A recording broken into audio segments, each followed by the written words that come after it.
How about we take a quick look at some of the games coming up on week 3. We've got a full slate of games, of course. Justin, which of these games looks intriguing to you? I think I look at Culpeper at Spotsylvania, and people go, Culpeper at Spotsylvania. But yeah, Culpeper's 0-1. Spotsylvania is, of course, 1-1. Knights coming off the win against Louisiana. Culpeper fell to Orange in their opener.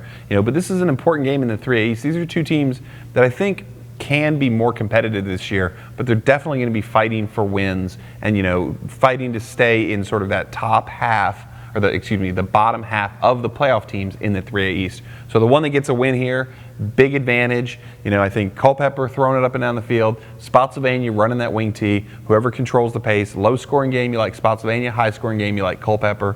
And I think that's it should be a pretty entertaining game. That's a good choice. That's a good choice. You interested in what I? What would you? I suppose so. We're following the script here, right? Yeah. I like the Eastern View Chancellor game. I think this is going to be an interesting matchup of teams that are sort of converging on similar skills, I guess. So Chancellor 1-1, Eastern View 2-0. Eastern View's probably been outclassing their competition. They're stepping it up a bit, I would dare say, against Chancellor. Meanwhile, Chancellor has faced a 6A Riverbend team and won. A very strong 5A Ponix team. Didn't win, but we're competitive with them at least. I'm curious to see how this Chancellor team fares against Eastern View, and likewise how Eastern View, with potentially some injury problems, can compete with Chancellor. I think it's going to be an interesting game. I think you're right. If we had one of those fancy graphics up there and we talked about who you give the edge to, I think strength of schedule, certainly you look at who Chancellor's played versus who Eastern View has played.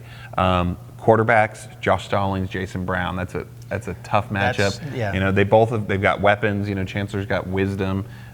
Eastern View, are they going to have Pollard? We'll see, of course. And they got Diego there, Diego Hunter playing the receiver.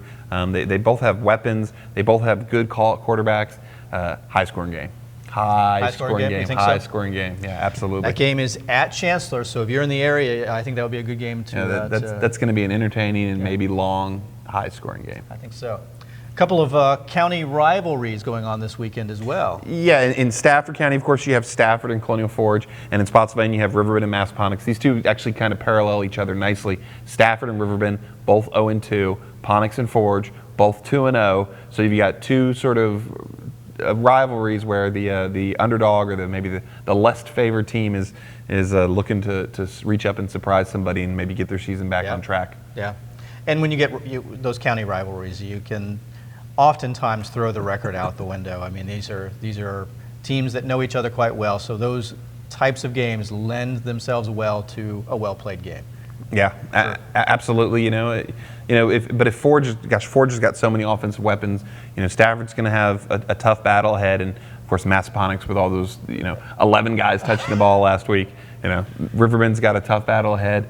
Those are two very good games, and we'll see who comes out on top. Sounds like there's, not surprisingly, a lot of good high school football on the docket for this. It's only weekend. week 3. It's only week 3. Yeah. It's already week 3. Also, though, just depends on which side of the coin you want to look at. Absolutely.